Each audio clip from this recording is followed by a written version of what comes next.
Hello guys, welcome to the channel. My name is Nipok and you're watching Unbelievable Cases. If you're wondering what the hell we are looking at, it's a brand new channel where we will be talking about some unbelievable, weird, twisted, true cases which happens around the globe. So you might expect survival stories, murders, disappearances and all kind of crazy shit. Okay, no messing around, I don't want to waste your time with talking bullshit. Let's jump straight into our first one. A family was shipwrecked in the Pacific Ocean by a bunch of killer whales and have to survive in a rubber boat for more than a month with hardly any food or drinking water. Yes, we are talking about the Robertson family. It actually sounds like a fantasy story from a classic adventure novel, but this was the reality for the Robertson family from England while on a voyage around the world during the 1970s. So at that time, retired merchant navy officer Douglas Robertson was running a dairy farm at Merbrook near the lake with his wife Lynn and 4 beautiful children aged from 9 to 18. They lived in a very insulated environment. At one point they had decided to sell a farm and take a trip around the world. Why not? On 27th of January 1971, the family departed from Cornwall with their 13 meters wooden sailing ship called Robertson, which they had bought with their life savings after selling the farm. Though planning for this journey was zero. They didn't even have a practice sail around the bay before setting off around the world. But they were living their dreams. Over the next year and a half, the family sailed across the Atlantic, stopping at various Caribbean ports. But 17 months into their voyage, while on the Pacific Ocean, the boat was hit by a pod of killer whales near to the Galapagos Islands. The whole boat shook and the bottom side was cracked.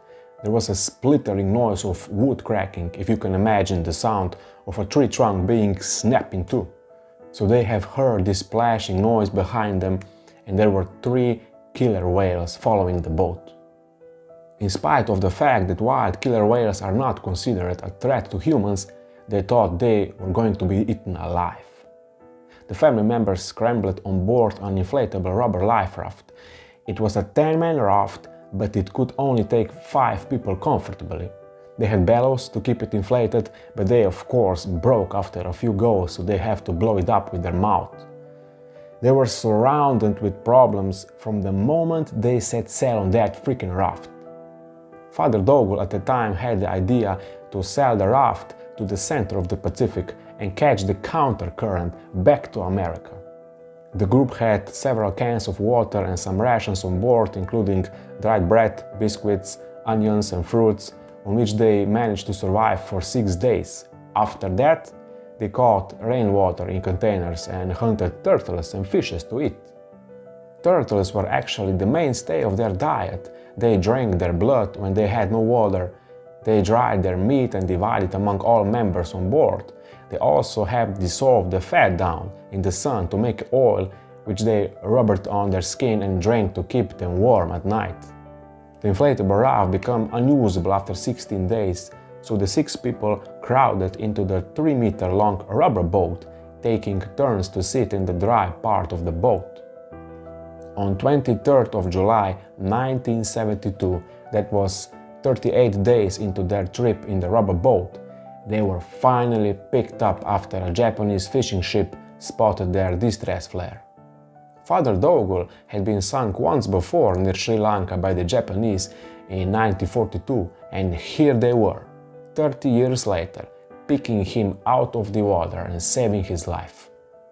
Before his death from cancer in 1992, Douglas Robertson wrote a book about the family's adventure called Survive the Savage Sea, which actually was turned into a movie.